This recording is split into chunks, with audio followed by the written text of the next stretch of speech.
Hi guys, it's Mrs. Palmer. Hope everybody is doing well.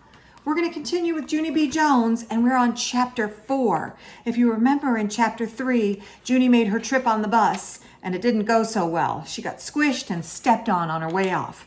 So let's see what happens next. Chapter 4, Me and Lucille and some other kids.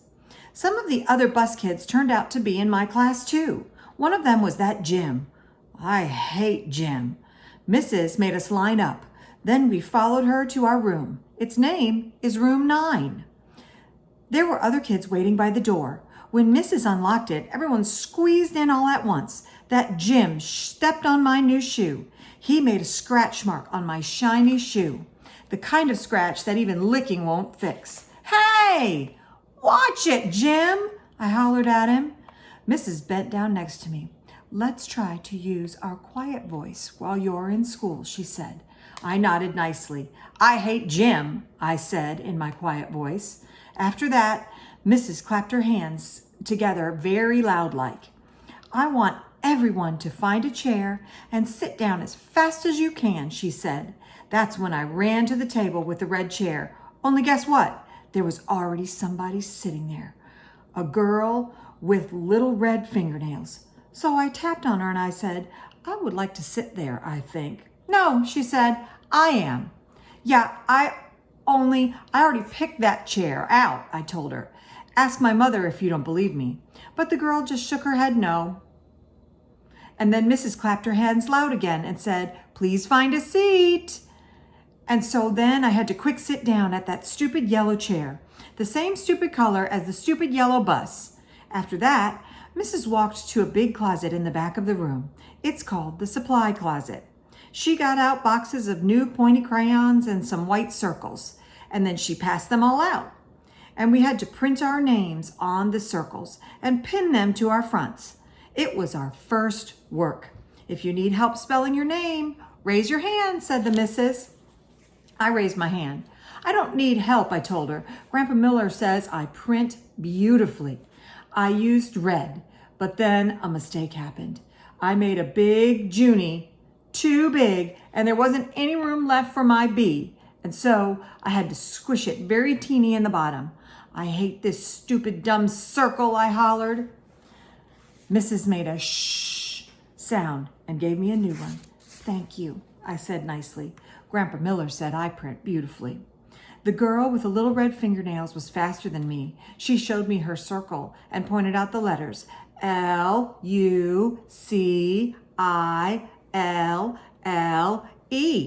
That spells Lucille, she said. Look at, there's Junie. She's feeling a little angry. And there's Lucille. She's feeling all proud. I wonder what's going to happen next. I like that name of Lucille, I said. 'Cause guess why? Seals are my favorite animals, that's why. Then Mrs. passed out drawing paper, and we drew pictures of our family. Mrs. put a happy face sticker on mine. It was very good, except for I made my father too teeny, and my mother's hair looked like sticks. After that, Mrs. took our class on a walk around the school. Everyone had to find a buddy to walk with. My buddy was Lucille. We held hands. The boy I can beat up was right in front of us. His buddy was that Jim. I hate that Jim. The first place we walked was to the media center. My mother calls it the library. That's where the books are. And guess what? Books are my very favorite things in the whole wide world. Hey, there's a gazillion of them in here, I hollered, feeling very excited. I think I love this place. The librarian bent down to me. She said in a very quiet voice, please use your quiet voice. Yeah, only guess what? Right now, I just like the kind of books with pictures, but my mother says when I get big, I'm going to like the kind with words and also stewed tomatoes. I like them too. The boy I can beat up said, shh. I made a fist at him, and then he turned around. After that, we went to the cafeteria. The cafeteria is where the kids eat lunch, except not when you're in kindergarten. I said, it smells yummy in here, just like the pescetti and meatballs. Then that Jim turned around and held his nose. P.U., I smell you, he said. Lucille laughed very hard, and so I stopped holding her hand. The next place we went was to the nurse's office.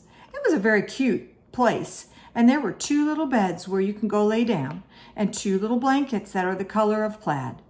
Our nurse doesn't look like a nurse. She doesn't wear white clothes and white shoes. Our nurse just looks like a regular color. Lucille raised her hand. My brother said that last year he came here and you let him take off his shoes and he got a drink of water and he was sitting just in his socks. That Jim turned around and said, P.U., I smell your feet. And he said that to Lucille. This time, Lucille stuck out her tongue at him. After that, we held hands again. Sounds like this is going to be a pretty adventurous day. Lots of things happening to Junie B while she's trying to figure out how to be a kindergartner. I'll see you guys tomorrow. Bye.